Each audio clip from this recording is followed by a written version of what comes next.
ভারতবর্ষের বিশেষ একটি রাজনৈতিক দল সহস্রাধিক দুস্থ পরিবারের লোককে ডেকে নিয়ে আজকের সেই বিশেষ একটি প্রোগ্রাম সরাসরি আপনারা দেখতে পাচ্ছেন। মালদা যায়, কালিয়াচক যায়, গোলাপগঞ্জ যায়, স্কুল যায়, কলেজ যায়, অনেক ছেলে মেয়েরা আসে, থাকার জায়গা নাই, পেচ্ছাপ করার জায়গা নাই। বিশ্রামাগার করতে চেয়েছি, প্রধানকে বলেছি, এমএলএ কে বলেছি, এমপি কে বলেছি, কেউ সুরাহা করে দেয়নি।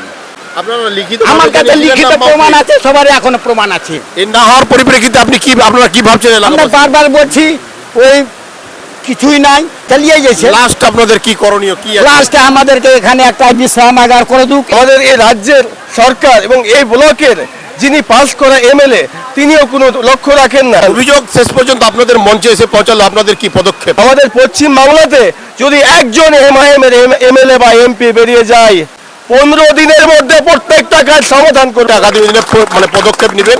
আপনার নামটা বলুন স্যার প্লিজ। আমার নাম রেজাউল করিম। তিনি লিখিত অভিযোগ জানিয়েছেন, কিন্তু কোনো রকম ভাবে তারা সুরাহা পায়নি। তাই আমি আজকে ব্লক প্রেসিডেন্ট হিসাবে আজকে বলে যাচ্ছি, এই সুজাপুর বিধানসভায় 2026-এ যে নির্বাচন রয়েছে, আমাদের একটা এমএলএ বেরালে এই 15 মিনিটের মধ্যে সব কাজ করে দিয়ে।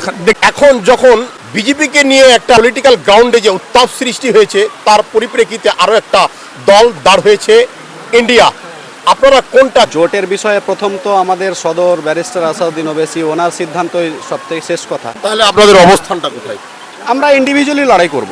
আইএসএফের একমাত্র বিধায়ক নওশাদ সিদ্দিকী, তার উপরে আক্রমণ, এই নিয়ে উনি পরিষ্কার বলেছিলেন মঞ্চ থেকে যে যদি এই নিয়ে কোনো আন্দোলন হয় তাহলে সব থেকে বড় শত্রু হব আমি।